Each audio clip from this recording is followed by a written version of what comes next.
Hello and welcome back to the Allen Set for this feature interview. I'm Emily Carrier and I have Aaron Gambill with me. He is a head resident advisor in Carriger. Aaron, how are you doing today? I'm well. How are you? Good. Now, let's start off. Can you tell me the responsibilities of a head RA on campus? Yes, we are.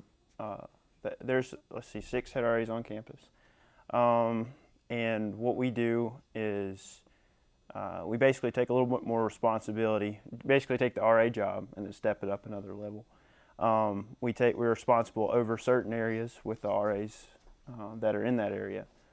We hold staff meetings for those RAs, and we we do some unpleasant things on the job when it comes to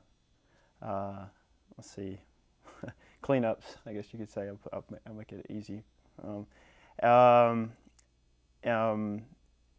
We also, instead of like in the detail of the job, getting down to it, the specifics, what we do is we make one round around campus and check on all the RAs that are on duty. And whereas RAs make rounds around their area while they're on duty, and they make 3 rounds, we make 1 full round around the whole entire campus. And we're on once a week and then once a month, roughly 1 weekend a month. Okay. So do you have residents of your own as a head RA? I do. How many guys are you responsible for? I am over 9 guys. Yeah. So you're pretty close to those 9 guys? I am. It takes a while. It's usually the first semester you start out. It always takes a while to build those relationships.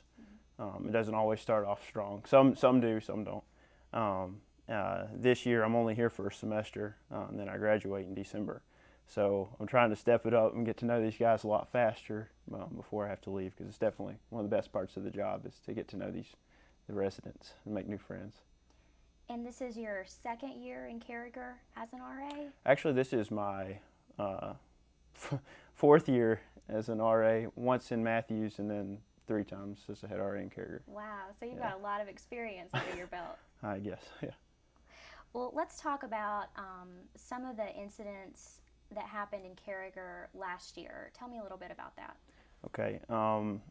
The incident that you're referring to, I guess, is the 2 signs that were posted in one of the bathrooms. One was posted over one stall and another over another stall, and one said black and one said white. It kind of struck up a big thing on campus. We had the march. We had several other things that happened. We also had talks in Carriger. Just trying to promote the idea that it was wrong to separate blacks and whites from each other, as well as not just blacks and whites, also Hispanics, homosexual. I mean, you could keep going and going, but that we shouldn't separate those people. Right. So you mentioned a march and a talk you had in Carriger. Were you present at both of those events? I was present at both. We also had another one this year too, actually last week. And but the march was held, I'm pretty sure, by student government, and so was the talks. Both talks were held by student government, and we had professors there to help lead discussion. Also, Dean Gorley was there. What kind of things did Dean Gorley or the professors or even the students talk about? What was the atmosphere like? Well, the first, the march was awesome. We had several people there. And then the first talk we had back in maybe April, we spoke about, we just had the professors there, and we actually just kind of opened it up to the students to talk.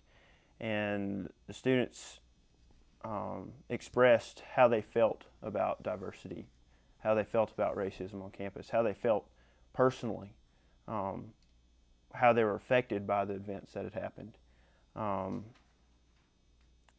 And we gained a lot from this because some people in the crowd, like myself, were sometimes ignorant of the fact that there is racism going on, that there is discrimination, and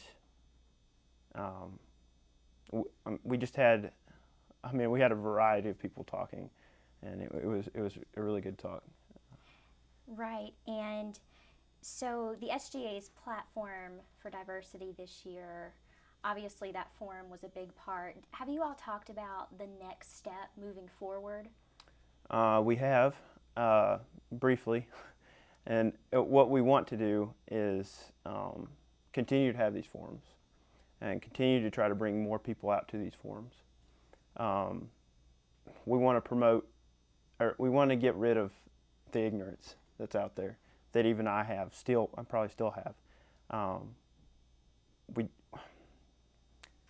You don't realize who you affect when you post these silly little signs that was possibly just a joke.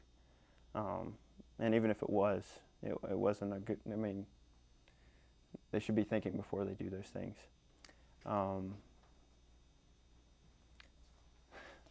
Well, Aaron, you said you have about a semester left at Emory and Henry.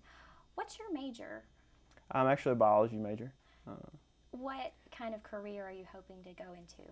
Well, it's interesting that you ask. I started out here thinking that I wanted to be an engineer.